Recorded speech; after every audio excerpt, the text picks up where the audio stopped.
Madame, je suis fâché, mais fâché des coups qu'ils vous sont donnés.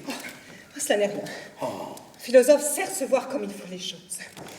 Et je vais composer contre eux une satire de style de Juvénal qui les déchirera de la belle façon. Enfin, laissons cela. Oui. Que voulez-vous apprendre? Tout ce que je pourrais. J'ai le plus grand désir du monde d'être savant. Et j'enrage que mon père et ma mère ne m'aient pas bien fait étudier dans toutes les sciences lorsque j'étais jeune. Ce sentiment est raisonnable. Non sin doctrina vitae quasi mortis imago. Vous entendez cela? Vous savez le latin, sans doute. Oui. Enfin, faites comme si je ne le savais pas et vous m'expliquerez ce que cela veut dire. Mais cela veut dire que sans la science, la vie est presque une image de la mort. Ce latin-là a raison. Mais n'avez-vous point quelques principes, quelques commencements des sciences? Ah si, je sais lire et écrire. Par où vous plaît-il que nous commencions? Voulez-vous que je vous apprenne la logique? Qu'est-ce que c'est que cette logique? C'est elle qui enseigne les 3 opérations d'esprit. Quelles sont-elles, ces 3 opérations de l'esprit? La première, la seconde et la troisième. La première est de bien concevoir par le moyen des universaux. La seconde est de bien juger par le moyen des catégories. Et la troisième est de bien tirer une conséquence par le moyen des figures.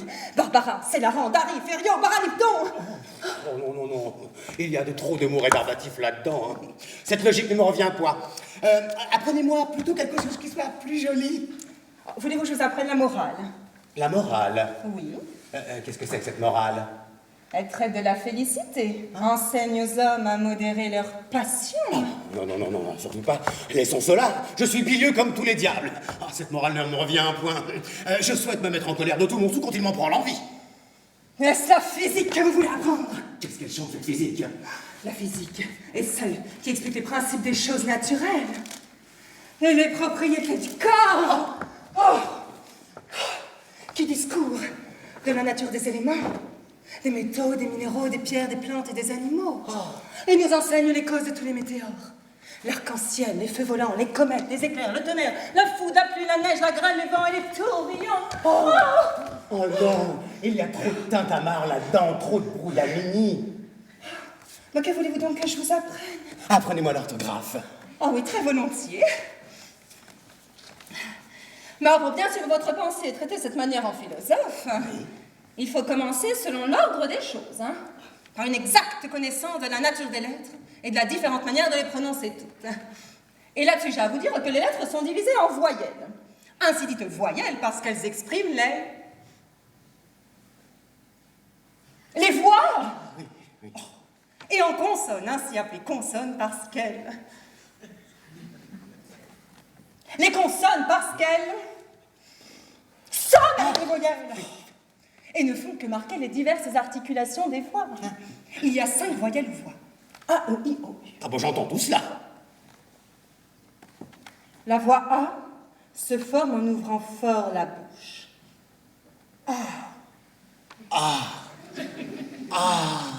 Oui. La voix E se forme en rapprochant la mâchoire d'en bas de celle d'en haut.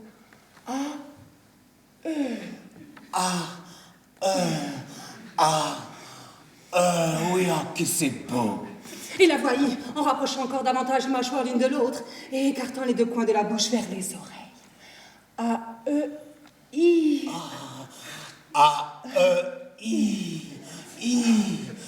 I. Oui, vive la science. Et la voix O. La voix O se forme en rouvrant les mâchoires et rapprochant les lèvres par les 2 coins, le haut et le bas.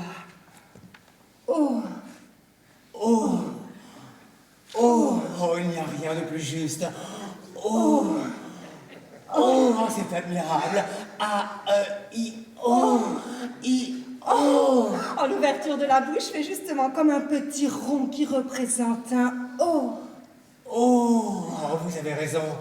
La belle chose que de savoir quelque chose. Et la voix U. La voix U se forme en rapprochant les dents sans les joindre entièrement et allongeant les 2 lèvres en dehors, les approchant aussi l'une de l'autre sans les joindre tout à fait. Tout cela est véritable. Vos 2 lèvres s'allongent comme si vous faisiez l'amour. D'où vient que si vous la voulez faire à quelqu'un et vous moquez de lui, Vous ne sauriez lui dire que Vous avez raison. Oh, que n'ai-je appris plus tôt pour savoir tout cela? Demain, nous verrons les autres lettres qui sont les consonnes. Est-ce qu'il y a des choses aussi curieuses? Si curieuses qu'à celle-ci. Oui. Sans doute. La consonne D, par exemple, se prononce en donnant du bout de la langue au-dessus des dents d'en haut. Da. Da, oh les belles choses, oh les belles choses. Et l'F, en appuyant les dents d'en haut sur la lèvre de dessous. Fa. Oui, mon père, ma mère, comme je vous veux du mal. Et l'air, en portant le bout de la langue jusqu'au haut du palais, de sorte qu'étant frôlé par l'air qui sort avec force, elle lui cède et revient toujours au même endroit, faisant une manière de tremblement.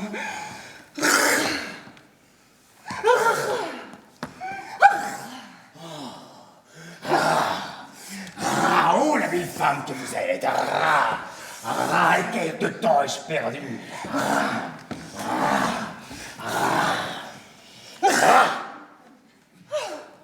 Je vous expliquerai à fond toutes ces curiosités. Avec plaisir.